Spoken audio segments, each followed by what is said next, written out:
seetaan leen ki fekk jirim bi añ mu tuur ceeb bi seetaan vidéo ba mu jeex waaw. ndeysaan aduna tasa yaaya boyo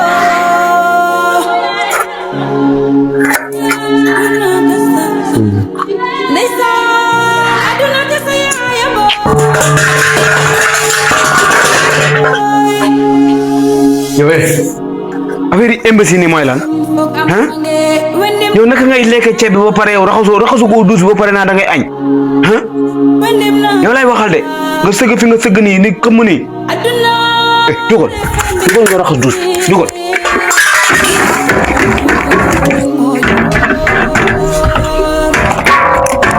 jógal nga raxasal douce bi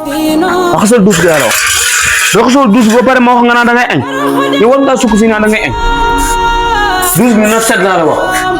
imbécile waaw kii fuye rek lan moo tax ma fuye rek laa xamul quoi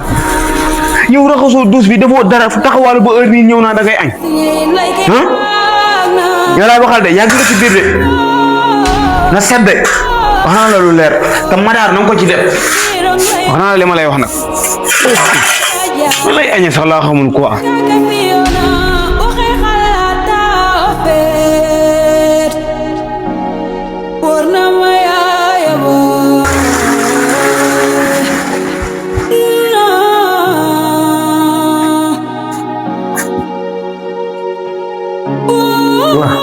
madaar fu ko tànn rek tey am bale gi na nga ko bale douce bi bale gi nga jël bale gi nga bale ko laa la wax xoolal li mu def rek ana mu moom xoolal mu dëy yëpp mën daal kii xaar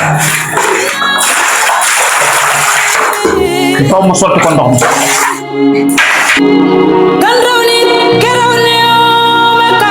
pour yéen ñi yaakaar ne damay nekk ci TikTok bi rek liggéeyuma maa ngi liggéey sama place moo nekk nii xaaral ma won leen sama bopp ngeen xool marché police en face privé Abdou Khadir képp ku bëgg ay sakos ak ay dàll sakos yi ñoo nekk noonu yomb na lool ay dàll 1300 1500 sakos 3500 waaw yëpp am na ku bëgg rek contacté ma ci numéro boobu 77 724 94 44 xaaral ma wanaale leen sama logo bi ma YouTube jox waaw xam nga teraanga moo koy fay lii lépp yéen a ma ko defal daal yi nag moo ngi noonu képp ku ci bëgg rek contacté ma ci numéro boobu noonu waaw daal yi ak sakos yi ñoo nekk noonu képp ku ci bëgg rek danga may contacter ci numéro boobu waaw ma xaw a jaayaale jomba ñaa wane wale logo beeg yooyu noonu yaa ma gën a xam livraison toutes les régions fépp foo nekk ci Sénégal rek mën nañ la kaa livrer daal yi ak sakos yomb na lool avec Dame l'officiel 4 borom seetaan leen